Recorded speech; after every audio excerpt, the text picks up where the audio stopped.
Good हो गया।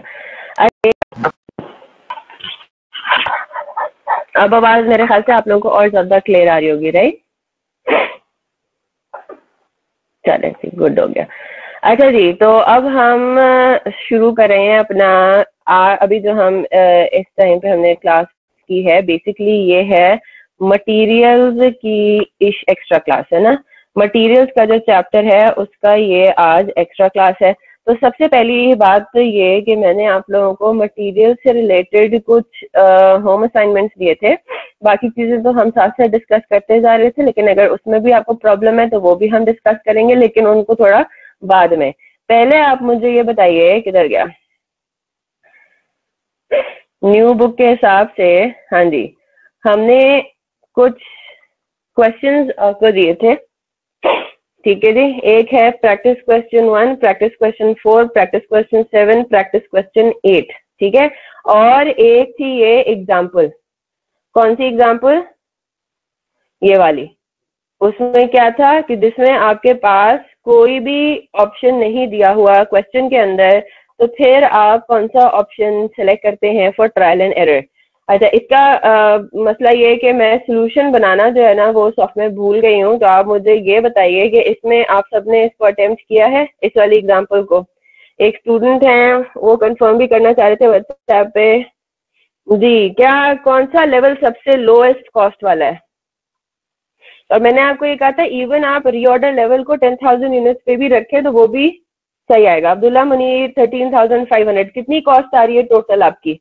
ये मैं चेक कर लेती हूँ, अभी आपके सामने फौरन से सॉल्व कर देती हूँ उसको, ठीक है, ताकि आपके लिए भी आसानी रहे। मोहम्मद शाहरुख साहब भी कह रहे हैं 13,500 यूनिट, ठीक है जी। तो रीऑर्डर लेवल आपके पास ये हो गया। अमाउंट भी बताते रहे कि 13,500 पे टोटल कॉस्ट, रेलेवेंट कॉस्ट कितनी आ रही है? मोहम्मद शाहरुख साहब की आ रही है 2275,000। एमन की भी यही आ रही है, बेहतरीन हो गया।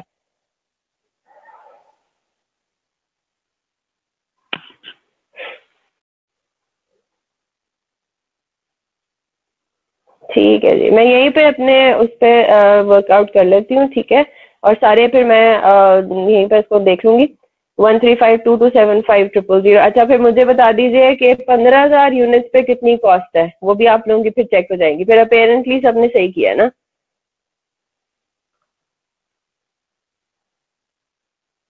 2.5 मिलियन। हाँ, तो बस फिर मैं मुझे सॉल्व करने की जरूरत नहीं है, राइट? ये कौन सा क्वेश्चन है? ये वो वाला सवाल है जिसमें मैंने आपको खुद एग्जांपल लिखवाई थी और आपको ये कहा था कि इसमें आपको वो रीऑर्डर लेवल नहीं दिया हुआ और आपने उसको खुद कैलकुलेट करने की कौन सा reorder level is the most appropriate है, याद है?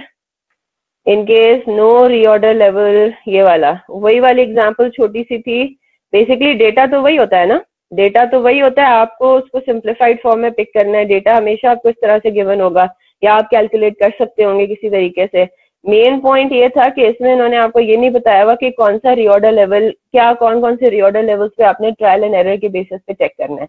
तो उसके लिए फिर मैंने आपको स्टेप्स लिखवाए थे कि अगर आपको स्टार्टिंग पॉइंट चाहिए, राइट, तो आपने सारी possible consumption during lead time pick करनी है। आपने कैलकुलेट करना है average consumption during lead time, reject all consumption below 13,500 and मतलब बिलो एवरेज कंजम्पशन, क्योंकि टाइम वेस्ट करने वाली बात होगी। आप चाहें तो आप रीऑर्डर लेवल 10,000 पे भी कैलकुलेट, किसी ने कैलकुलेट किया 10,000 पे? रीऑर्डर लेवल 10,000 पे कैलकुलेट किया? हाँ जी, कितनी कॉस्ट आई है अब्दुल्ला?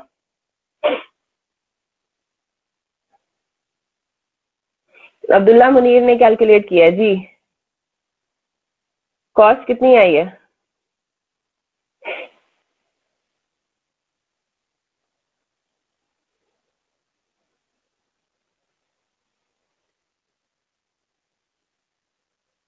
ठीक है, 4.5 मिलियन। तो आप ये कह सकते हैं रीऑर्डर लेवल 10,000 है, उस पर 4.5 मिलियन आ गया। तो ये बात अंडरस्टूड है। आप हमेशा हर केस में आप भले चेक करके देख लेंगे, जो सा भी रीऑर्डर लेवल एवरेज कंजम्पशन से बिलो होगा उसकी टोटल कॉस्ट हायर ही आनी है, यानी कि वो कभी भी सिलेक्ट आपका नहीं होगा, ठीक है। तो ये यहाँ से फिर मुझे डिस्कस करने की जरूरत नहीं है। इसमें आपने ये सिलेक्ट कर लिया, आपने, मैंने आपको ये भी स्टेप में ये भी लिखवा दिया था कि आपने अब 3 लेवल्स को ट्रायल एंड एरर बेसिस पे चेक करना है ना, 13,500, 15,000 और 20,000। एक्चुअली 4 होते हैं, लेकिन 10,000 को हमने वैसे ही टाइम सेव करने के लिए रिजेक्ट कर दिया। तो इसमें आप सबके 13,500 यूनिट्स जो है वो सबसे मिनिमम जो है apparently with no safety stock, है ना, नो सेफ्टी स्टॉक। चलें जी, फिर मैंने आपको एक और होम असाइनमेंट दिया था, practice question number 1। Practice question number 1 मेरे ख्याल से वही वाला है जो स्प्रिंग 2019 का, if I am not wrong, right.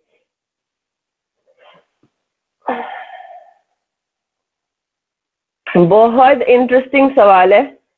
इसमें बस मेन चीज क्या है कि आपने डिमांड में इशू है, और डिमांड इतने मजे की चीज है ये, इसमें सिर्फ एक अजीब सी या डिफरेंट आप कह सकते हैं नई बात है, बाकी सारी चीजें जो है वो आपको आती हैं, ठीक है। किधर गया,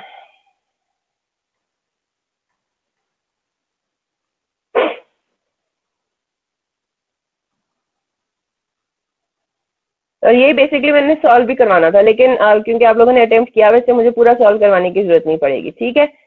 चलें जी, इसको जरा देख लेते हैं। Orchid Limited is a trading concern, it is planning to implement economic order quantity model from 1st April 2019. OL deals in 4 products, each of which is purchased from a different supplier. To compute EOQ for one of its products beta, the following data has been gathered. Actual data for the last year relating to Beta, तो उन्होंने actual, अब आपको याद होगा हम एक दो सवालों में हमने वही एक्चुअल डेटा को ही, पिछले साल के डेटा को यूज किया था प्रोजेक्शन के लिए। तो बेसिकली ये क्या एक्सपेक्टेशन है ना, ईओक्यू आपकी प्लानिंग का पार्ट है, राइट। तो प्लानिंग तो फ्यूचर की होती है। एनुअल सेल्स उसने आपको बता दिया 72,000 यूनिट्स थे लास्ट ईयर। सेफ्टी स्टॉक था 2,000 यूनिट्स का। अच्छा, मुझे बात बताइए, आप लोगों को क्या समझ में आता है सेफ्टी स्टॉक क्या होता है? क्या ये ओपनिंग और क्लोजिंग इन्वेंट्री यही होती है?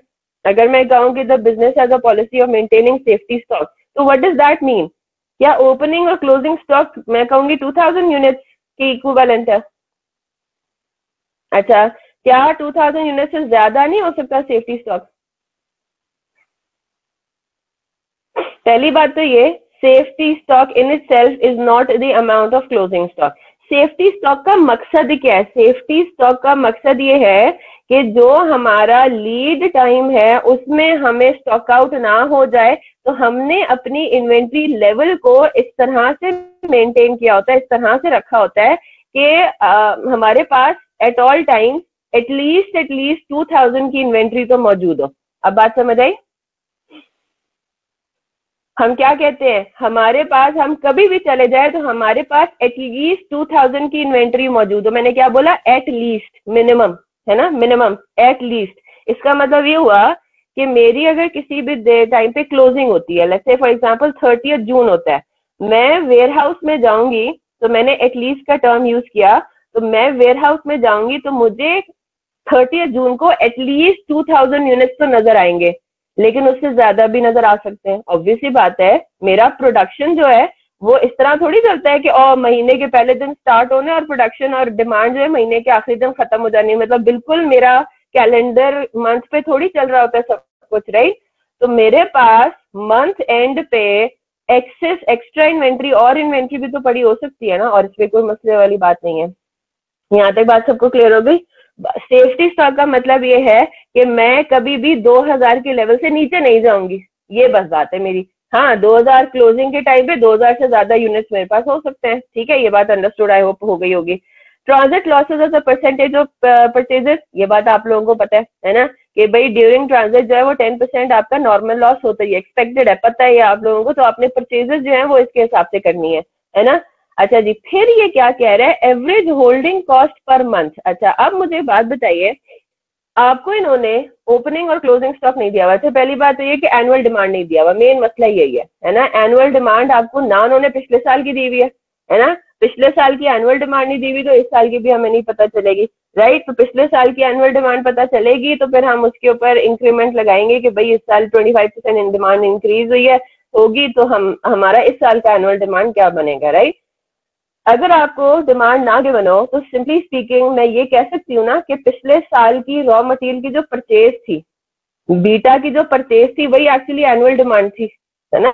यही बात होती है ना, मैंने, मेरी कितनी एनुअल डिमांड है, बेसिकली मैंने वही अमाउंट परचेज भी तो करनी है सप्लायर से, यस और नो। तो मैं एनुअल डिमांड कहूँ या मैं परचेजेस कहूँ रॉ मटेरियल की, इट्स द सेम थिंग। पहली बात तो ये है ना।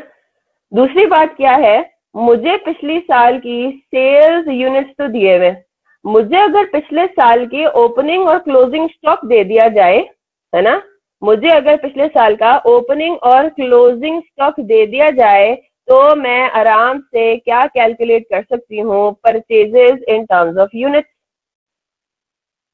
ठीक है ना, मैं क्या कैलकुलेट कर सकती हूँ, purchases in terms of units. अब थोड़ा आसान हो रहा है, लेकिन अब सवाल ये उठता है हमारे पास ओपनिंग और क्लोजिंग स्टॉक एग्जैक्टली, तो परचेजेस हम कैसे फाइंड करें? अब वही मसला आ गया ना, मसला तो वही आ गया, परचेजेस कैसे फाइंड करें? ये जो आप कह रही है ना, total cost of purchase department for the last year amounted to 4.5 million, this is not purchases, this is ordering cost. Purchasing department क्या करता है? परचेजिंग डिपार्टमेंट ऑर्डर्स प्लेस करता है, याद रखिएगा। ठीक है, तो परचेजिंग डिपार्टमेंट की cost is not your total cost of purchase. Cost of purchase क्या होती है? आपने इन्वेंट्री कितनी खरीदी है तो उसके खर्चे हैं, परचेजिंग डिपार्टमेंट के खर्चे हैं, राइट। तो परचेजिंग डिपार्टमेंट के खर्चे तो हो गए ऑर्डरिंग कॉस्ट। तो ये मेरे ख्याल से एमन आप इस तरफ जा रही थी, है ना?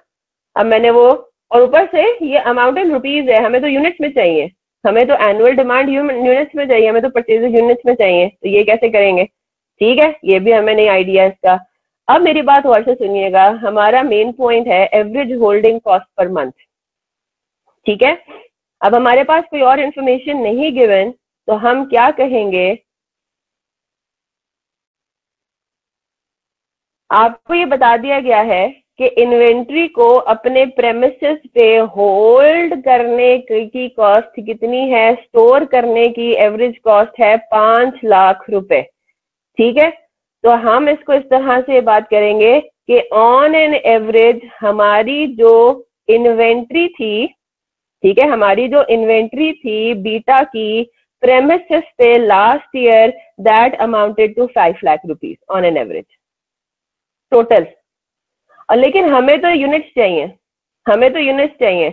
इन्होंने average holding cost per month दे दिया है और average holding cost per month per unit दे दिया है, तो क्या आप ये कैलकुलेट नहीं कर सकते कि कितने यूनिट्स थे? मतलब ये बेसिकली ये वो नहीं है, ये क्लोजिंग स्टॉक की अमाउंट नहीं है। ठीक है, ये बात मेरे मुंह से गलत निकल गई, this is not closing stock की अमाउंट, ये बात याद रखिएगा। ठीक है, ये क्लोजिंग स्टॉक की अमाउंट नहीं है, लेकिन आपको इन्होंने पर यूनिट अमाउंट दे दी है, तो आपको पता है ना कैसे कैलकुलेट हुई होगी average holding cost per month, कैसे कैलकुलेट, अब मैं दोबारा से बता रही हूँ, average holding cost per month कैसे कैलकुलेट हुई होती है? क्लोजिंग स्टॉक इन यूनिट्स, है ना, stock in units multiplied by carrying cost per unit per month. यहाँ पे पर मंथ यूज हुआ है, इज दैट क्लियर शाहरुख? मैं अगर आपको कहूँ कि मुझे टोटल कैरिंग कॉस्ट चाहिए, होल्डिंग कॉस्ट चाहिए, तो आप क्या करते हैं, एवरेज इन्वेंट्री, है ना, multiplied by carrying cost per unit per annum, लेकिन यहाँ पे पर मंथ सब चल रहा है तो हम पर मंथ पे बात करेंगे। अच्छा जी, मैं अगर आपको ये कहूँ कि बड़ा सिंपल है ये, तो मैं आपको ये कह रही हूँ कि ये जो 5 लाख रुपए है, this represents closing stock in stock in unit. Stock in unit कैसे रिप्रेजेंट कर रहे हैं, मेरी बात गौर से सुनिएगा। मेरे पास total carrying cost in rupees मुझे दे दिया, इट्स 500,000 रुपीज, है ना।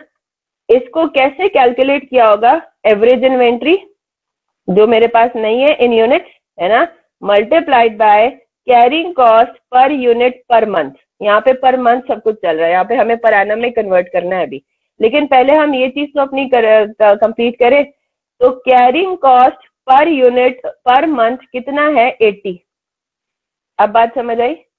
ये जो 500,000 रुपीज है, this represents closing, sorry, your average inventory in units. अब बात समझ आ रही किस तरीके से ये रिप्रेजेंट कर रहा है?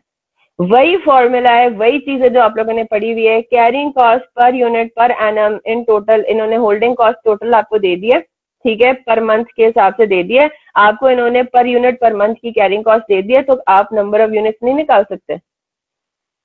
मेरे पास इसका मतलब है एवरेज इन्वेंट्री कितनी आती है, इट्स 500,000 डिवाइडेड बाय 80।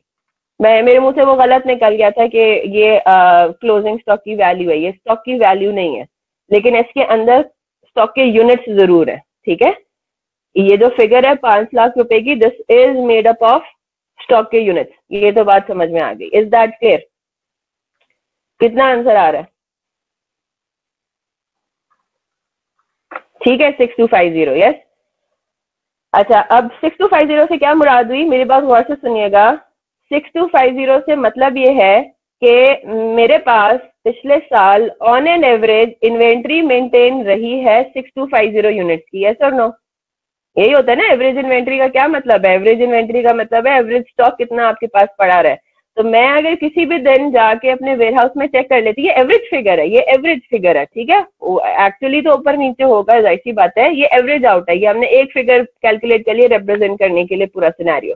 तो इसका मतलब ये हुआ कि हाँ कर लें, लेकिन जेबा फालतू का वर्किंग है ना, आपको तो सिर्फ देखें, हमारा मेन रिक्वायरमेंट क्या है, हमें एनुअल डिमांड चाहिए यूनिट्स में। हम इस चीज के लिए सारा काम कर रहे हैं, है ना। हमें एनुअल डिमांड चाहिए करंट ईयर की यूनिट्स में, हम इसके लिए सारा स्यापा कर रहे हैं। तो जब हमारे पास डायरेक्टली यूनिट्स में आंसर इस तरीके से आ रहा है, तो हम क्यों जाएं उसको 5 लाख को 12 से मल्टीप्लाई करें, 80 को 12 से मल्टीप्लाई करके अल्टीमेटली आंसर 56250 यूनिट्स ही आना है। कर लो अगर आपने करना है तो। अब मेरी बात, मैं कहाँ पे थी, हाँ मैं ये कह रही थी कि ऑन एन एवरेज इसका मतलब है पिछले साल हम जब भी अपने वेयर हाउस में जाते तो हमें 6250 यूनिट्स की इन्वेंट्री पड़ी हुई नजर आती वेयर हाउस के अंदर। इस 6250 यूनिट्स में सेफ्टी स्टॉक भी शामिल है, यस। हम यही बात कह रहे हैं ना कि सेफ्टी स्टॉक जो है ये तो मिनिमम लेवल हमें पता है कि at all times at least 2000 units तो होने चाहिए, ठीक है। क्वेश्चन में आपको बता दिया गया कि पिछले साल 2000 यूनिट्स आपके पास सेफ्टी स्टॉक होगा। अब मैं यहाँ पे निकालूंगी average inventory excluding safety stock.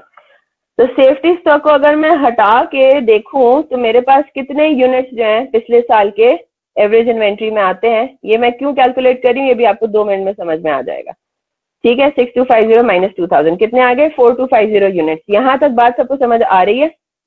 At least ये वाली बात समझ में आ गई ना कि 6250 कैसे निकले और क्यों निकले इस तरीके से, है ना।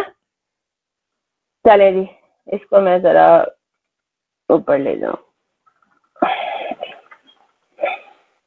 चले ठीक है जनाब। अब मैंने एनुअल डिमांड एंड यूनिट्स निकालने। अब मुझे क्या चाहिए, मुझे बेसिकली एनुअल डिमांड के लिए मुझे चाहिए एक्सपेक्टेड परचेजेस, है ना। क्या फॉर्मूला बनेगा? अब मैं बेसिकली आपको बिल्कुल बैक एंड पे बेसिक पे लेके जा रही हूँ, उसको देख के फिर हम देखेंगे कि हमें किन किन किन चीजों की जरूरत पड़ेगी।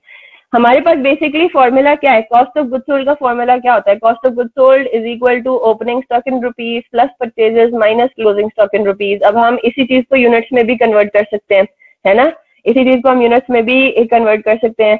Unit sold is equal to opening units plus units purchase minus closing units. इसमें किसी को कोई मसला नहीं? ये वही कॉस्ट ऑफ गुड्स सोल्ड वाला फॉर्मूला है। रुपीज वाली चीज हम यूनिट्स में भी तो कह सकते हैं ना।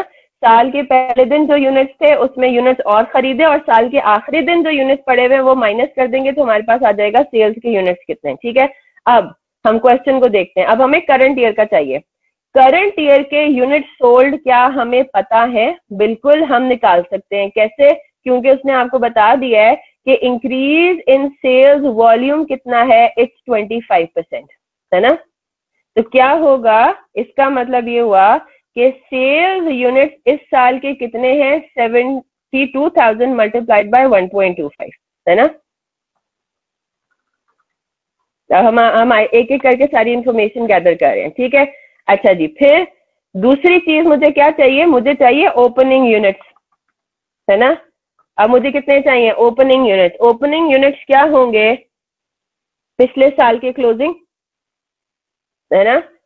और मुझे बताइए जरा पिछले साल की क्लोजिंग इन्वेंट्री कितनी होगी आइडियली? पिछले साल की इन्वेंट्री रिलेटेड ये इंफॉर्मेशन हमने कैलकुलेट की है। 6250 या 4250? क्लोजिंग स्टॉक तो 6250 ही होगा बेटा फरजीन, 6250 होगा ना क्लोजिंग स्टॉक पिछले साल का, और इस साल का ओपनिंग कितना होगा 6250। इसमें किसी को कोई मसला? वो तो मैंने 4250 को सेफ्टी स्टॉक को एक्सक्लूड करके एक फिगर निकाल दी है, आगे जाके आगे के लिए वर्किंग जो करनी है उसके लिए। अब हमें क्या चाहिए, हमें तो यूनिट परचेज अननोन है, यही हमें निकालना है। अब हमें एक और की थोड़ी सी वर्किंग करनी पड़ेगी। क्या आपको क्वेश्चन में क्लोजिंग यूनिट दिए हुए?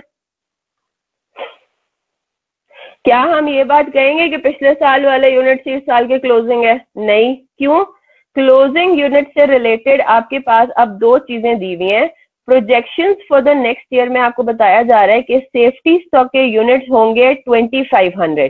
पिछले साल कितने थे? 2000 थे। ठीक है, इस साल कितने हैं? 2500। अच्छा, फिर इन्होंने एक और चीज बताई हुई है, closing inventory excluding safety stock varies in line with the sales volume. क्या समझ में आ रहा है? माइक ऑन करके मुझे जवाब देंगे जो जिससे मैं पूछूंगी। साद जिलानी और जेबा,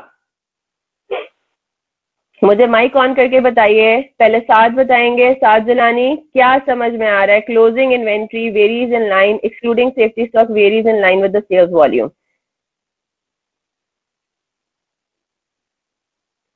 जेबा,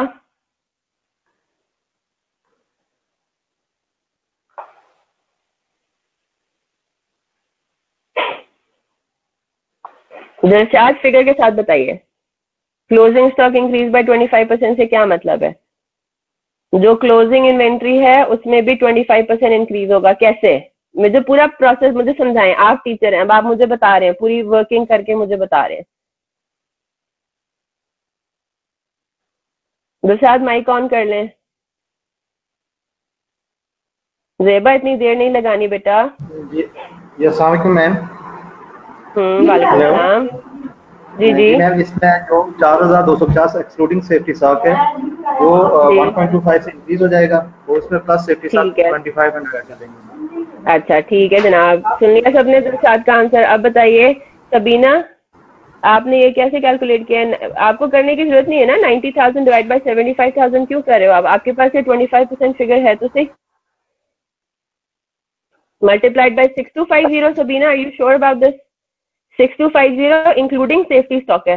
वो कह रहा है कि जो क्लोजिंग स्टॉक है excluding safety stock it varies in line with the sales volume. 2500 add करेंगे। 6250 में से ओल्ड सेफ्टी स्टॉक लेस होगा, new close safety stock add होंगे। अच्छा अब्दुल्ला, आप ये कह रहे हो कि 6250 में से 2000 माइनस कर दिया, आंसर आया 4250। 4250 में 2500 ऐड करेंगे और जो आंसर आएगा उसको 1.25 से इंक्रीज करेंगे। अब्दुल्ला माइक ऑन करके बताएं, क्या 25% का इंक्रीज इंक्लूडिंग सेफ्टी स्टॉक वाला है? वेरी गुड जेबा, वेरी गुड। नहीं, एक्सक्लूडिंग है बेटा, खास तौर पे लिखा हुआ है लिखा हुआ है खास तौर पे कि जो closing inventory excluding safety stock है it varies in line with the sales volume. अब इधर आए, क्लोजिंग यूनिट्स अब आप किस तरह से कैलकुलेट करेंगे, इसीलिए मैंने ये निकाल लिया था ना। पिछले साल की average inventory excluding safety stock थी 4250, है ना। तो इसका मतलब ये हुआ कि करंट ईयर की क्लोजिंग इन्वेंट्री कितनी होगी? 4250 मल्टीप्लाइड बाय 1.25। वो यही कह रहा है कि आपका 25% इंक्रीज हुआ है इन्वेंट्री लेवल्स में। ठीक है, एग्जैक्टली अगर क्लोजिंग स्टॉक में सेफ्टी स्टॉक ना हो तो फिर ऑब्वियसली बात है, वो कह रहे एक्सक्लूडिंग सेफ्टी स्टॉक। ठीक है, तो मैंने इसलिए किसको यूज किया है, ये एरर नहीं है, 4250 को इस्तेमाल करना है, इसलिए मैंने ऊपर वर्किंग कर दी थी। तो आपकी अब एवरेज लेवल्स जो है ना इन्वेंट्री के एक्सक्लूडिंग सेफ्टी स्टॉक, जो इन्वेंट्री का लेवल बनता है वो कहता है कि वो अब करंट ईयर में बढ़ जाएगा 25% से। इसका मतलब ये हुआ कि करंट ईयर में जो हमारी इन्वेंट्री एवरेज जारी होगी वो होगी 5313। लेकिन अगर मैं किसी को कहूं कि भी मेरा क्लोजिंग स्टॉक कितना है, तो मैं 5313 तो नहीं कहूंगी ना। मेरा सेफ्टी स्टॉक भी मेरे क्लोजिंग स्टॉक का पार्ट बनता है, वो भी तो मेरे क्लोजिंग स्टॉक का पार्ट है, वो मेरे भी यूनिट्स हैं, वो मेरी इन्वेंट्री है। Is that clear? तो मेरा closing stock total for the point of view of calculating units purchase is going to be 7813। अब बताइए, अब बात समझ आ गई? क्या मैं अब यूनिट्स परचेज यानी कि एनुअल डिमांड यानी कि परचेजेस इन यूनिट्स नहीं कैलकुलेट कर सकती? बिल्कुल कैलकुलेट कर सकती हूँ। सेल्स यूनिट्स है मेरे 90,000, सारी चीजें उधर हो जाएगा अब, है ना। ओपनिंग यूनिट्स जो है वो उस दूसरी साइड पे इज इक्वल टू के जाके माइनस साइन में आ जाएंगी, यस और नो। तो माइनस हो जाएगा 6250 और प्लस क्या हो जाएगा? Closing unit 7813। क्या आंसर आ रहा है?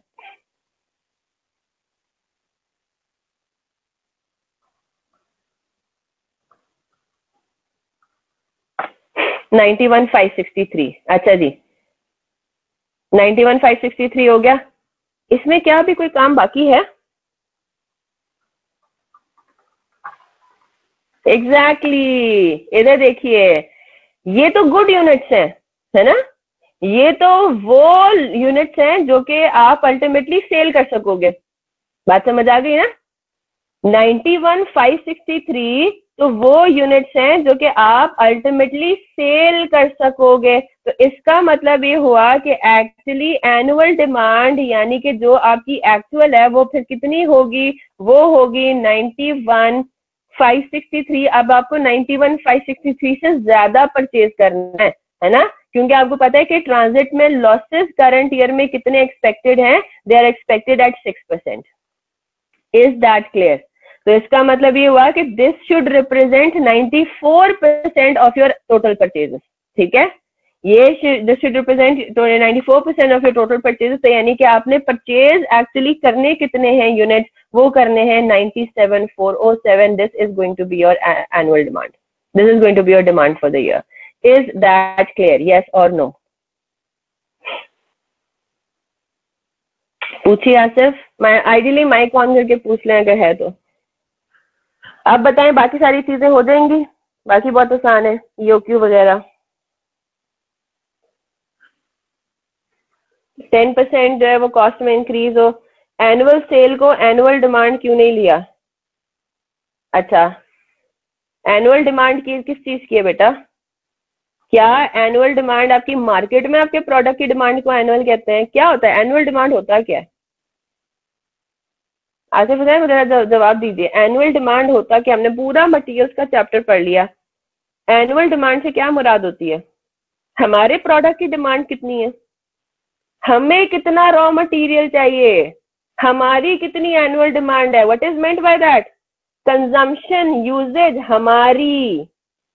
हमारी कंजम्पशन कितनी है, हमें कितना चाहिए। अब समझ आई बात? ये हमारे प्रोडक्ट की डिमांड थोड़ी है एनुअल डिमांड। हम क्या कर रहे हैं ईओक्यू में? क्या कर रहे हैं? मटेरियल परचेज कर रहे हैं। हम किसकी एनुअल डिमांड लेते हैं? हम अपने रॉ मटेरियल की एनुअल डिमांड। हमारे लिए कितनी डिमांड है, हमें कितनी डिमांड है एनुअल रॉ मटेरियल की। ये तो पूरा आपने चैप्टर ही जो है वो। हाँ जी, बात समझ आई?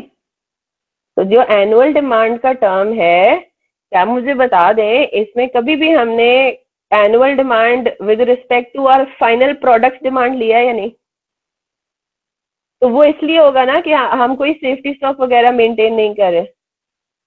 ठीक है, अगर तो कोई सेफ्टी स्टॉक मेंटेन नहीं कर रहे, कोई इन्वेंट्री नहीं मेंटेन कर रहे, यानी कि जितना हमें हमने सेल करना है उतना ही हमने परचेज करना है। फिर तो अगर ओपनिंग और क्लोजिंग स्टॉक की कोई बात नहीं हो रही, कोई सेफ्टी स्टॉक की बात नहीं हो रही, सेफ्टी स्टॉक के अलावा भी ऑब्वियसली बातें इन्वेंट्री होगी, तो वो सवाल फिर ऐसा होगा कौन सा? 2017 का बता दें कौन सा सवाल है? ये वाला अरोमा। अब मुझे बताइए, यहाँ पे इसने कहीं पे ओपनिंग और क्लोजिंग स्टॉक की बात की है सिवाय ये सेफ्टी स्टॉक के? सेफ्टी स्टॉक को तो फिर हमने लिया है ना, सेफ्टी स्टॉक को तो फिर हमने कंसिडर किया, ऑब्वियसली बात है। हाँ जी, इसके अलावा बताइए, तो क्या मतलब हुआ इसका?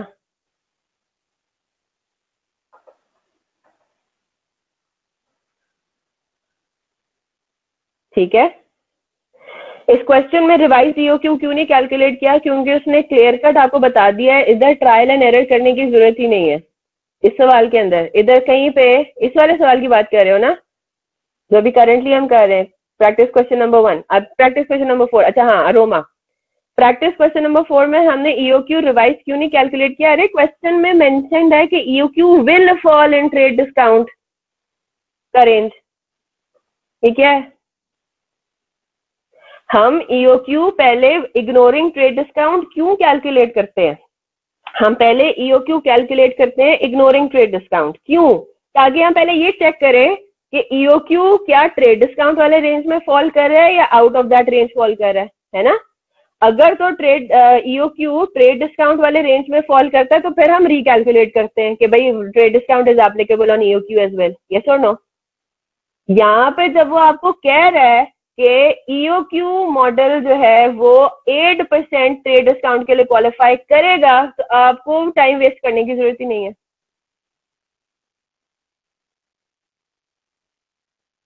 जी बिल्कुल, बिल्कुल जेबा।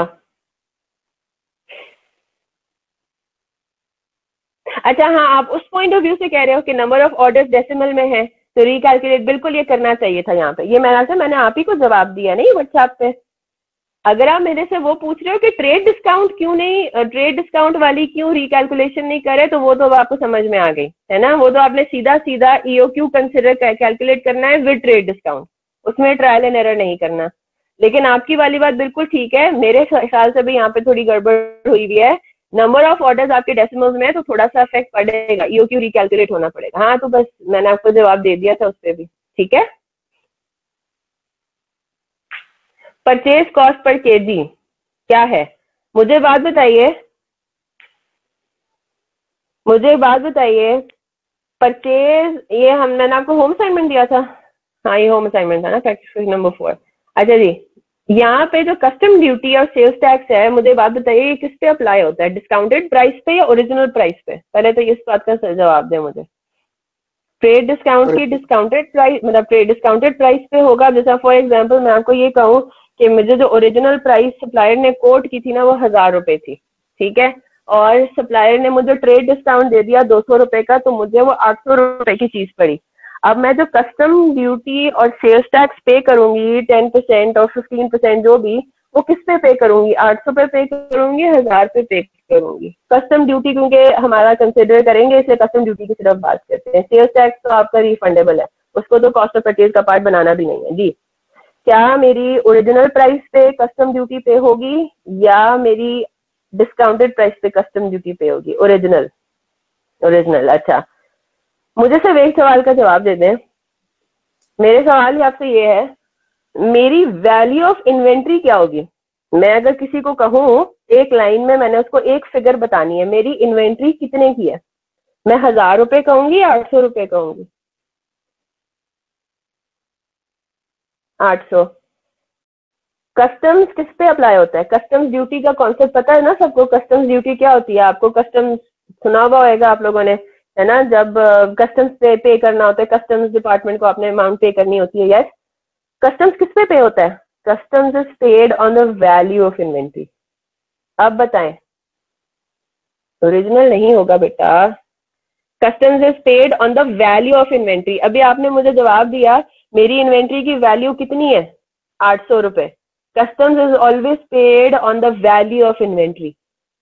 कस्टम्स को इस बात से कोई मतलब वो नहीं है कि ओरिजिनल प्राइस कितनी थी, आपने कितनी पे की है या कितना पेबल है। अब बात समझ आई? तो कस्टम ड्यूटी जो है ये हमारा नॉन रिफंडेबल है, this is going to form a part of your cost of purchase, और इसी में मेन मसला होगा।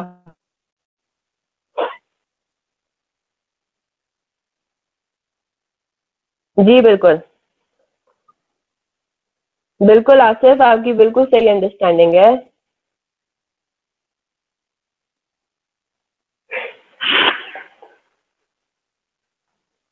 अब बताइए, custom duty will be paid on the discounted price, ठीक है, यहाँ तक समझ में आ गया।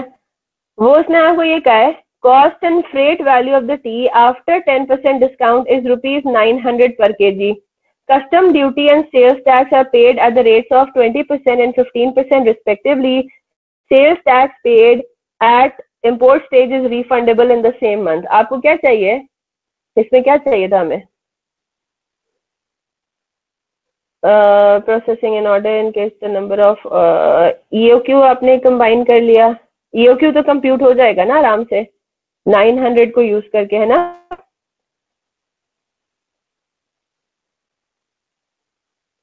अच्छा, इसमें हमें यही निकालना है ना कि हमारी परचेज अमाउंट कितनी होगी। ठीक है ठीक है, हमें परचेज प्राइस चाहिए ना, ठीक है। ईओक्यू तो आपका आराम से कैलकुलेट, ईओक्यू में ही चाहिए, एक सेकंड, किधर चाहिए आपको?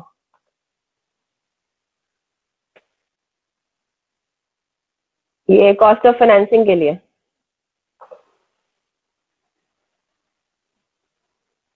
ठीक है, चलें जी।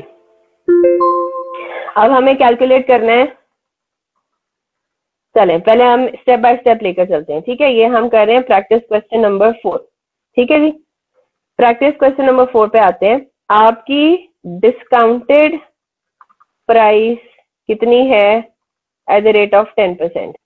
10% जब आपका डिस्काउंट है मिला आपको, तो आपकी डिस्काउंटेड प्राइस है 900 रुपए। यस और नो? हम एक एक करके वर्कआउट करते हैं। अच्छा, इसका मतलब ये हुआ कि आपकी ओरिजिनल प्राइस कितनी हुई?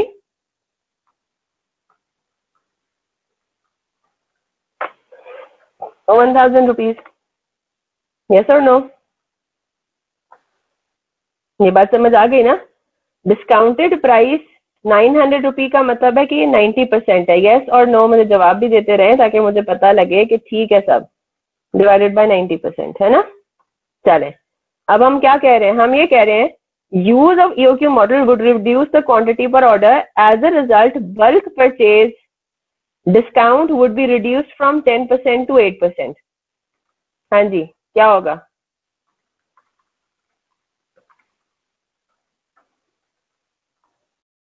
न्यू डिस्काउंटेड प्राइस कितनी होगी? 8% हुआ। मैं 92% कर दूं उसको, है ना? पहले 90% थी डिस्काउंटेड प्राइस, अब 92% हो जाएगी। हाँ जी, बात समझ आई?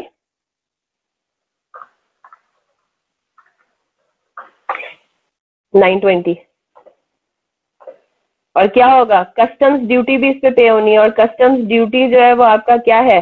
Customs is your relevant cost, यानी कि कॉस्ट ऑफ परचेज का पार्ट होगा, सिर्फ सेल्स टैक्स पार्ट नहीं होगा, है ना। कस्टम्स ड्यूटी कितना बनता है? 920 का 20%। क्या मसला था इसमें? मैं बताती हूँ मसला क्या था, पीछे से सोल्यूशन देखा था, है ना।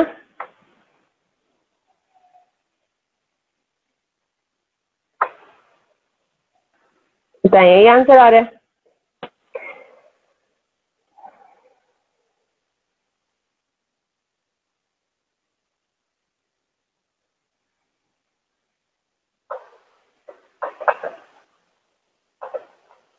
चले, अच्छा हुआ ये सेम आंसर आ गया है ना, मुझे आता है इसका मतलब है।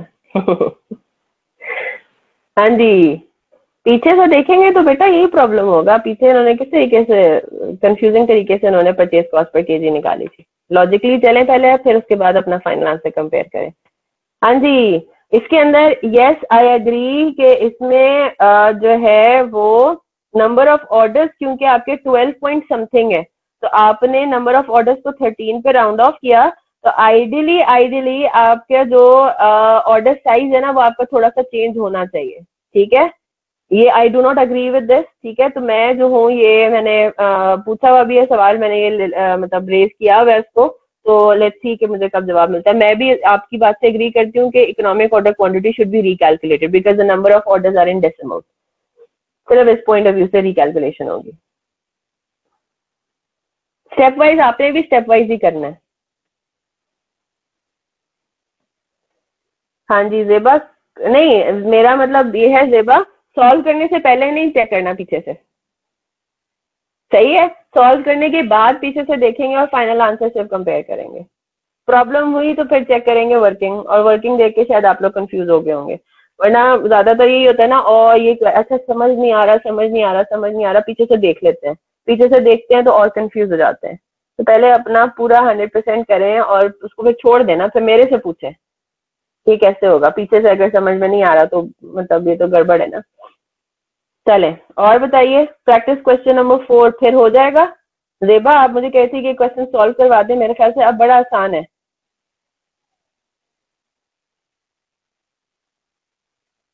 ठीक है, और बताइए प्रैक्टिस क्वेश्चन नंबर 4 के अलावा और मैंने आपको क्या क्या क्वेश्चंस दिए थे?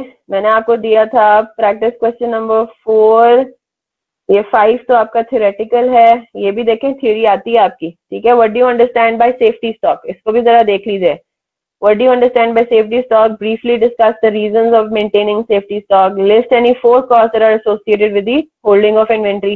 Examples आपने इसमें देनी है। स्टॉक कुकिंग वाला क्वेश्चन हम क्लास में कर चुके थे, रेप्लिका वाला भी हम कर चुके थे, राइट?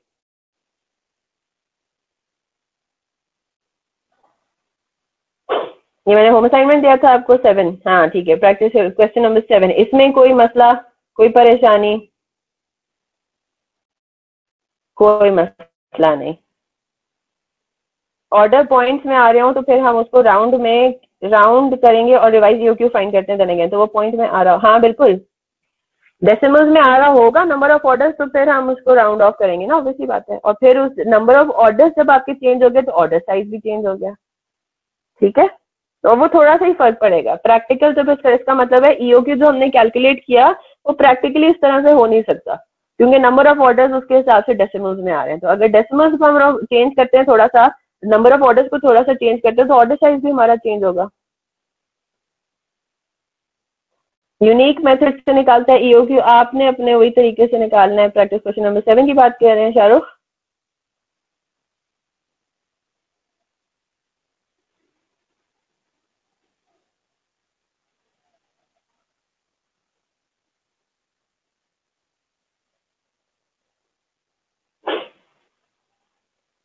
एनुअल रिक्वायरमेंट नहीं थी, इन्होंने आपको cost of placing in order, carrying cost, total of holding in ordering cost, normal lead time इन्होंने दिया हुआ है 12 डेज। जी बिल्कुल, उसको देन अगेन ईओक्यू डेसिमल्स में नहीं, ईओक्यू तो उसको तो आप राउंड ऑफ कर लेंगे, और ईओक्यू ज्यादातर सिनेरियो में इस तरह डेसिमल्स में आता नहीं है।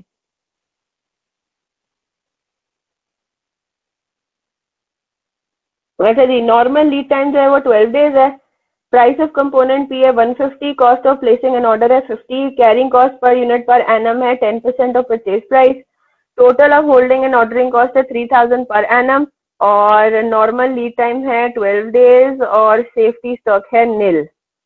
अच्छा जी, और इसमें वो ये कह रहा है कि जी इकोनॉमिक ऑर्डर क्वांटिटी जो है आपको कैलकुलेट करनी है। The product requires which are procured from supplying economic order quantity, calculate the EOQ and reorder level of component P. कैसे किया इसको सॉल्व? हाँ जी, total cost is equal to annual ordering cost plus annual carrying cost. ये इन्होंने purchase price ली हुई है।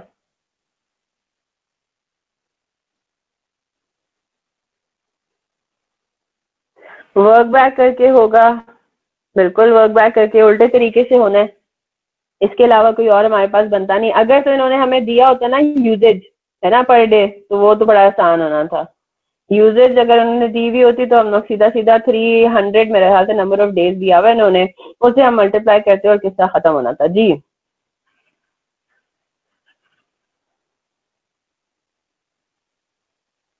तो ये बात हमें इसने बता दी है कि हम लोग ईओक्यू पे परचेजिंग करते हैं, है ना, ईओक्यू पे परचेजिंग करते हैं। ये बड़ी हमारे पास क्रिटिकल इन्फॉर्मेशन है। ईओक्यू पे परचेजिंग करने से क्या मतलब हुआ कि हमारी एनुअल ऑर्डरिंग कॉस्ट और हमारी एनुअल कैरिंग कॉस्ट सेम है। इधर ट्रेड डिस्काउंट वाला सीन तो है नहीं, है ना, ट्रेड डिस्काउंट वाला सीन कोई भी नहीं है। तो इतनी बात तो आपको पता है कि एट ईओक्यू आपका एनुअल ऑर्डरिंग कॉस्ट और एनुअल कैरिंग कॉस्ट हो जाता है सेम। तो क्या हम इस फॉर्मूले को यूज करके नहीं निकाल सकते? बिल्कुल कर सकते हैं कैलकुलेशन, है ना, बिल्कुल कैलकुलेशन कर सकते हैं। कोई मसला आया इसमें या नहीं? टोटल कॉस्ट उसने यूज की, number of orders, cost per order. हमें बेसिकली क्या चाहिए? एनुअल ऑर्डरिंग कॉस्ट हमें पता थी, ठीक है, हमें नंबर ऑफ ऑर्डर्स चाहिए, ठीक है। नंबर ऑफ ऑर्डर्स हमारे पास आ जाएंगे तो हम लोग आराम से निकाल सकते हैं अपना, उसको यूज करके निकाल सकते हैं ईओक्यू। चलें जी आगे चल रहे हैं। डेटा को आपने देखना है, अब जाहिर बात है प्रैक्टिस की, अब आ गया ना दिमाग में कैसे वर्कआउट कर सकते हैं, इसीलिए होम असाइनमेंट में दिया था, ठीक है। ऑब्वियस ही बात है कि क्या समझ नहीं आ रहा जेबा इसमें? अच्छा, और किसी को प्रॉब्लम नहीं है, सिर्फ जेबा को है मेरे ख्याल से, है ना। तो जेबा इसको बाद में आपको मैं करा दूं अभी, ठीक है, इसको मैं बाद में आपको करा देती हूँ जब बाकी प्रैक्टिस क्वेश्चन नंबर 8 और बाकी क्वेश्चंस मैं ले लेती हूँ, क्योंकि अपेरेंटली बाकी किसी को कोई प्रॉब्लम नहीं था। और मोहम्मद शाहरुख साहब यही पॉइंट होता है ना प्रैक्टिस का। अब प्रैक्टिस करके आपको कितने डिफरेंट क्वेश्चंस आपने देख लिए हैं, तो आपको अब जो इस तरह का कोई सवाल आएगा तो आपके दिमाग में आ जाएगी बात। ठीक है, हम सीखे सिखाए तो नहीं आते, हम प्रैक्टिस करेंगे तो हमें समझ में आएगी। जी जनाब, प्रैक्टिस क्वेश्चन नंबर 8, कोई प्रॉब्लम इसमें?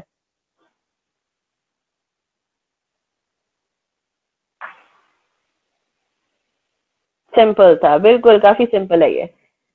सब चीजें आपको सब बताई हुई हैं, ऑर्डरिंग कॉस्ट दी हुई है, आपको बता दिया है कितने ऑर्डर्स हम करंटली प्लेस कर रहे हैं, sales are made on a regular basis. ये पता नहीं क्या मेरा जो है वो बार बार आ जाता है। हाँ जी, इसमें कोई प्रॉब्लम नहीं है। चलें, और मुझे बताइए कोई कंफ्यूजन, कोई चीज आप चाह रहे हो कि मैं रिवाइज करूं? अपेरेंटली जो रेलेवेंट और इरेलेवेंट कॉस्ट होती है उसमें अब मेरे ख्याल से आप लोगों को काफी हद तक चीज समझ में आ गई है ना, कि डिसीजन मेकिंग के लिए कौन सी कॉस्ट रेलेवेंट है, कौन सी कॉस्ट इरेलेवेंट है। ऐसी कॉस्ट जिससे मतलब जिसका होना या ना होना आपके डिसीजन पे डिपेंडेंट है, जिसका इंक्रीज या डिक्रीज होना आपके डिसीजन पे डिपेंडेंट है। मैं अगर आपको ये कहूँ कि अगर मैं ये चीज खरीदूंगी इतने साइज में तो मेरा खर्चा आएगा 1000 रुपए, अगर इस डिफरेंट साइज में खरीदूंगी तो मेरा खर्चा आएगा 500 रुपए, तो मेरे पास ये क्या हो गया, ये मेरे पास रेलेवेंट कॉस्ट है। ठीक है, मेरी कॉस्ट इंक्रीज या डिक्रीज कर रही है, चेंज हो रही है मेरे डिसीजन पे की वजह से, या मैं जो भी ऑप्शन लेती हूँ तो वो मेरा रेलेवेंट कॉस्ट हो जाता है। तो अब इसी तरह से मैं अगर आपको ये कहूँ मुझे साल में 10,000 यूनिट्स चाहिए, हर यूनिट की परचेज कॉस्ट है 2 रुपए, तो 10,000 के हिसाब से 20,000 बन गया है ना। मेरी टोटल परचेज कॉस्ट एनुअल कितनी है, 20,000 है। अब मैं भले जितने भी ऑर्डर में साइज में खरीदूं, इग्नोरिंग ट्रेड डिस्काउंट को इग्नोर करती हूँ अगर मैं, ठीक है, तो मैं भले एक टाइम पे ज्यादा क्वांटिटी खरीदूं, एक टाइम पे कम क्वांटिटी खरीदूं, मैंने पूरे साल में मुझे परचेज कॉस्ट कितनी आनी है, 30,000 ही आनी है ना। मेरी बात समझ आ रही है? तो मेरा ऑर्डर साइज कितना होता है, मैं साल में 20,000 जो है वो एक ही टाइम पे खरीदूं या 2 टाइम पे खरीदूं या 3 हिस्सों में खरीदूं, मेरे पास टोटल एनुअल परचेज कॉस्ट मेरी 20,000 ही अगर रहेगी तो इसका मतलब है that purchase cost is irrelevant for decision making. On the other hand, अगर मैं परचेज कॉस्ट में ये कर दूं कि अगर मैं एक टाइम पे ज्यादा क्वांटिटी खरीदूंगी तो मुझे पर यूनिट परचेज कॉस्ट कम पड़ेगी, और अगर मैं कम क्वांटिटी खरीदूंगी तो ज्यादा पड़ेगी, तो अब मेरी टोटल परचेज कॉस्ट पूरे साल में डिफरेंट होगी अगर मैं कहूँ कि जी मैं ट्रेड डिस्काउंट अवेल करती हूँ या नहीं करती। अब बात क्लियर हुई? इन्वेंट्री से का ही चैप्टर हम पढ़े हैं, मटेरियल्स का ही पढ़ रहे हैं, बिल्कुल। इन्वेंट्री से मरा दिए फीफो वगैरह, बिल्कुल आप लोगों का टेस्ट में वो भी है, मतलब फीफो आपको वो सब कुछ शामिल है मटेरियल्स के चैप्टर में जितना भी था, और मटेरियल्स के चैप्टर में वो फीफो, वेटेड एवरेज, ये सब कुछ भी है, वो भी आपने रिवाइज करना है।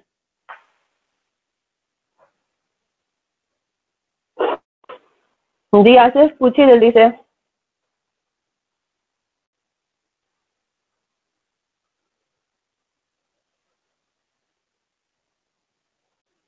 चले, अपने प्रॉब्लम्स आप पूछ लेते हैं, पूछ लें।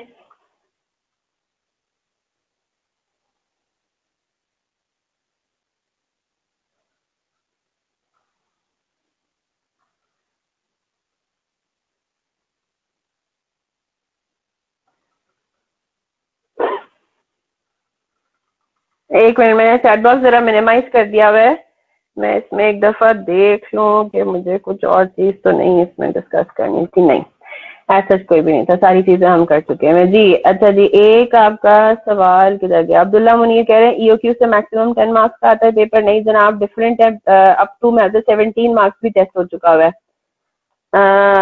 आसिफ हुसैन ये कह रहे हैं कि जब इन्वेंट्री प्रोडक्शन डिपार्टमेंट से रिटर्न होती है उसकी ट्रीटमेंट आपका रिटर्न की तरह ही होता है, ये होता है जैसा सेल्स रिटर्न्स हम ट्रीट करते हैं ना, इशू रिटर्न। जी बिल्कुल बिलाल साहब, सबमिट करवाने की लास्ट डेट संडे नाइट, बिल्कुल जैसे ही मंडे होगी वो बाहर हो जाएगा।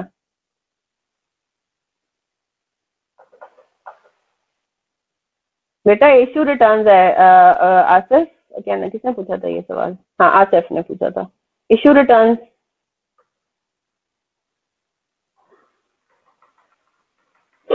हाँ जी, चलें जेबा, अपेरेंटली सबके क्वेश्चंस खत्म हो गए हैं, तो अगर आपके पास कोई में होगा रिटर्न, अगर इशू रिटर्न, हाँ जी बिल्कुल रिसेंटली इशूड वाला ही हम फिर कहेंगे ना कि रिटर्न हुआ, अगर तो कोई रिटर्न की डेट स्पेसिफिक नहीं दी हुई, बिल्कुल ठीक बात है। ठीक है। परचेज रिटर्न्स भी और इश्यू रिटर्न्स भी हम अज्यूम करेंगे कि वो रिसेंटली परचेज या रिसेंटली इश्यूड में से ही रिटर्न हो रहा है, अगर आपको कोई डेट नहीं दी हुई। और ये बैक क्वेश्चन बैंक में भी लिखा हुआ है क्लियर कट। चलें जी, प्रैक्टिस क्वेश्चन नंबर 4 पर आते हैं। The rest of you can leave अगर कोई क्वेश्चन नहीं है आपके पास। अब इसको जरा रीड कर लेते हैं एक दफा। ये वाला क्वेश्चन था, नहीं 7 था, sorry.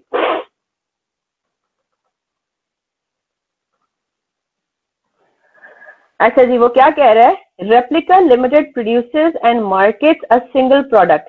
The product requires a specialized component P. तो हमारा मटेरियल क्या है? हमारा मटेरियल है P, which RL procures from a supplier using economic order quantity. यानी कि हम ईओक्यू फॉलो कर रहे हैं। ठीक है, ईओक्यू फॉलो करने का क्या मतलब है कि हमारी टोटल ऑर्डरिंग कॉस्ट और एनुअल कैरिंग कॉस्ट इक्वल आ रही है, इक्विलिब्रियम में है। The following information is available from RL's records for component P. ठीक है, वो कह रहा है price of component P is 150 per unit. Cost of placing an order is ₹50. Carrying cost per unit per annum is 10% of purchase price. ठीक है, तो कितना है? 150 है ना परचेज प्राइस आपकी। Total of holding and ordering cost is ₹3000 per annum. ये क्या बता दिया इसने? Total of holding and ordering cost, ठीक है, इज 3000 पर एनम। अब इसमें से ऑर्डरिंग कॉस्ट कितनी है और होल्डिंग कॉस्ट कितनी है ये हमें नहीं पता। ठीक है, आगे चलते हैं। नॉर्मल लीड टाइम है 12 डेज और सेफ्टी स्टॉक एंड निल। ठीक है, assume 300 working days in a year. अब आपसे वो कह रहा है कि ईओक्यू आप ऑलरेडी फॉलो कर रहे हैं, ईओक्यू ऑलरेडी फॉलो करते हैं, तो कितनी अमाउंट उसकी ईओक्यू की बनती है। सोल्यूशन से ही मैं आपको इसको समझाती हूँ ताकि हमारा थोड़ा टाइम सेव हो, क्योंकि 3:11 हो गए। ठीक है, मैं I have to leave in a while. चले जी, इधर आ जाते हैं। उसने आपको ये बता दिया 3000 rupees per annum. By the way मैंने चैट बॉक्स मिनिमाइज किया हुआ है, तो अगर आप लोगों में से किसी के क्वेश्चंस हैं तो वो मैं थोड़ी देर बाद अभी देखती हूँ। ठीक है, टोटल कॉस्ट कितनी है? 3000 पर एनम। और टोटल कॉस्ट वो अब हम किस तरीके से देखेंगे? Annual ordering cost plus annual carrying cost. यही बात है ना, 3000 रुपीज इज इक्वल टू, वो बता रहा है एनुअल ऑर्डरिंग कॉस्ट और एनुअल कैरिंग कॉस्ट जो है वो उसके इक्वल है, राइट? मतलब इट्स इक्वल टू 3000, राइट? अब हम क्या करेंगे? हमने वर्कआउट करना है in terms of x. X क्या है? हमारा ईओक्यू। ठीक है, हमें in terms of x workout करना है कि एनुअल ऑर्डरिंग कॉस्ट कितनी है और इन टर्म्स ऑफ एक्स जो है एनुअल कैरिंग कॉस्ट हमें निकालनी है। ठीक है, तो चलो मैं आपको इसको सॉल्व करवा देती हूँ। एनुअल कैरिंग कॉस्ट का क्या फॉर्मूला है? Average inventory multiplied by carrying cost per unit per annum, है ना? अच्छा जी, एवरेज इन्वेंट्री में क्या आ जाता है? ईओक्यू आ जाता है, ऑर्डर साइज, है ना? EOQ divide by 2। Safety stock तो कोई है ही नहीं, यस और नो? तो मैं अगर in terms of x annual carrying cost निकालती हूँ तो मेरे पास क्या होता है? मैं एक्स अज्यूम कर रही हूँ ईओक्यू, एक्स डिवाइडेड बाय 2, है ना, multiplied by carrying cost per unit per annum कितनी है?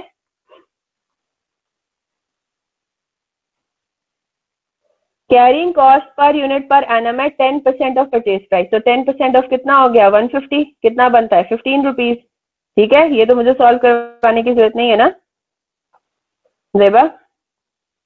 10% ऑफ परचेज प्राइस, और परचेज प्राइस उसने बता दिया 150। तो 150 का 10% कितना हो जाएगा? 15 रुपीज। तो मैं इसको मल्टीप्लाई कर देती हूँ 15 से। ठीक है, ये मेरा एनुअल कैरिंग कॉस्ट आ गया इन टर्म्स ऑफ एक्स। या इसको मैं फर्दर सिंप्लीफाई भी कर सकती हूँ। फर्दर मैं सिंप्लीफाई कर दूंगी 7.5x, है ना?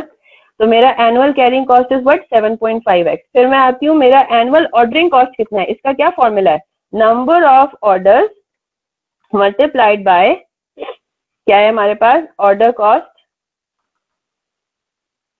पर ऑर्डर, है ना? ये हमारे पास वो है, number of orders multiplied by order cost per order. अच्छा जी, नंबर ऑफ ऑर्डर्स का किधर? नंबर ऑफ ऑर्डर्स इन्होंने बताए हुए, नॉर्मल लीड टाइम है 12 डेज। हाँ, तो इसको यूज करके हम नंबर ऑफ ऑर्डर्स निकाल सकते हैं ना? ठीक है, इन्होंने कैसे निकाला? इन्होंने भी ऐसे ही किया होगा लीड टाइम को यूज करके।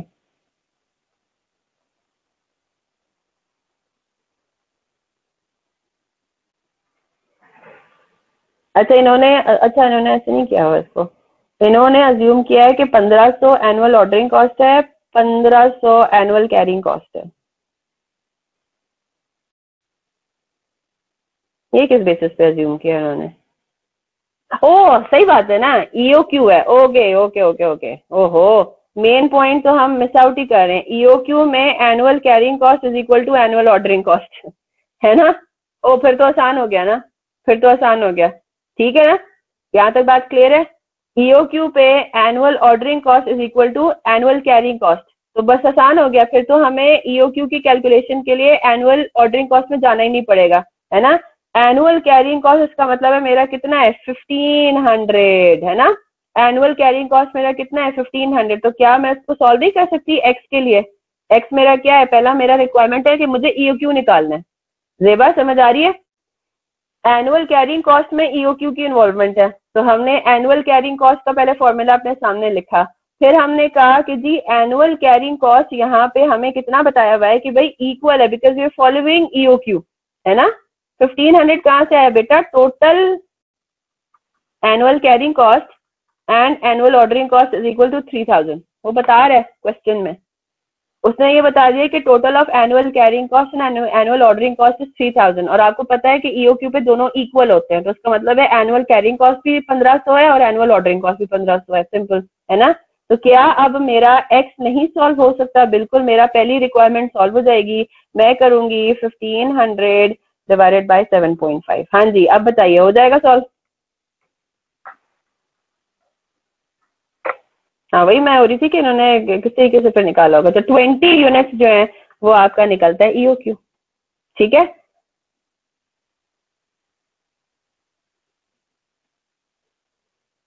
चलें और बताएं।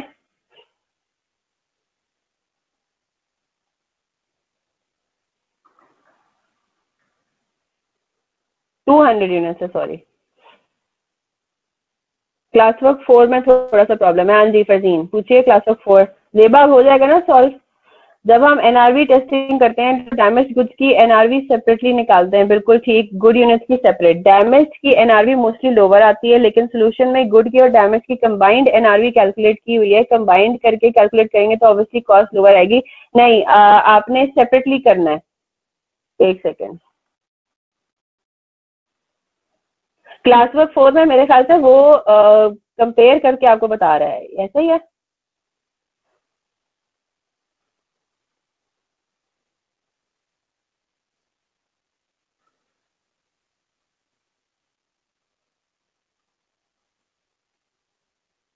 अच्छा नहीं, अगर इसमें इसने टोटल करके किया तो वो गलत किया है।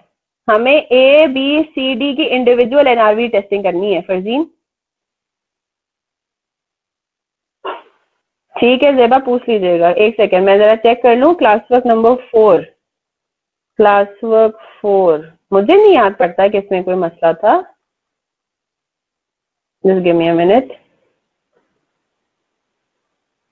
क्लास वर्क 4 बेटा सेपरेटली हो रहा है यहाँ पे, तो ये देखो, लोअर ऑफ कॉस्ट और एनआरवी के अंदर वो हर कंपोनेंट को सेपरेटली देख रहा है,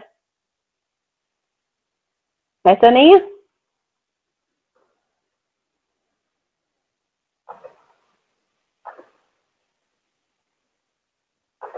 हाँ जी, प्रोडक्ट ए को लेते हैं। प्रोडक्ट ए की टोटल कॉस्ट कितनी है? ये खैर उन्होंने बहुत कॉम्प्लिकेटेड सा टेबल भी बनाया हुआ है, वैसे ये बात भी है। ठीक है, हम उसको आराम से। अच्छा अच्छा, आप ये कह रहे हो कि प्रोडक्ट ए के विद इन डैमेज और गुड को सेपरेट नहीं किया हुआ? नहीं, आप कर लो, सेपरेट करके करो। ठीक है ठीक है, आई थॉट कि आप ए बी सी डी को कह रहे हो मिक्स। नहीं नहीं नहीं, ठीक है, आइडियली यही करना चाहिए, सेपरेट करना चाहिए। ठीक है, प्रोडक्ट ए के भी अंदर फिर दो कैटेगरीज बन जाएंगी एनआरवी टेस्टिंग के लिए। You're right. अच्छा, आसिफ साहब का भी एक सवाल था ऊपर, मुझे याद पड़ा कि काफी बड़ा था। एनआरवी रजिस्टर में क्लोजिंग स्टॉक की कैलकुलेशन में अगर फीफो मेथड यूज कर रहे हैं देन स्क्रैप यूनिट स्पेसिफिक ना हो कि किसकी डेट की, तो ओल्डेस्ट बैच का हम कहेंगे ना कि जो डैमेज हुआ है, ठीक है, स्क्रैप यूनिट्स हैं, कुछ लॉस हुआ है, तो वो ऐसे तो पुराने का ज्यादा हमें अंडरस्टूड होता है ना, पुराना बैच पुराना हो गया तो उसमें से डैमेज हुआ होगा, रिसेंट वाले को क्यों हम टच करेंगे? नहीं फरजीन, यूर राइट, ठीक है, बिल्कुल ठीक कह रहे हो आप। हाँ जी, और कोई सवाल?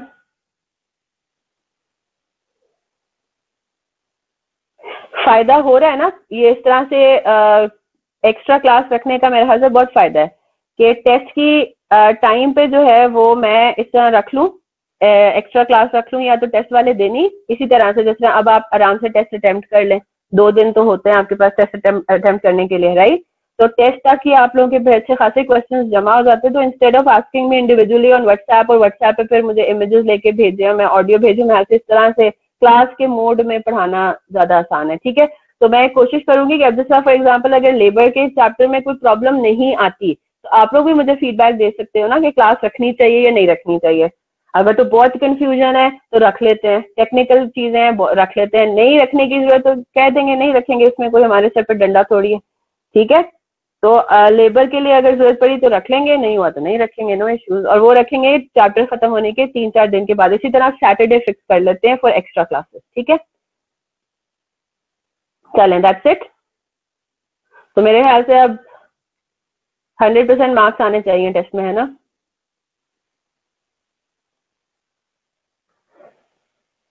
चलें इंशाल्लाह, चलें जी इंशाल्लाह, फिर मंडे को मिलते हैं। Till then take care of yourselves, have a very nice weekend, अल्लाह हाफिज।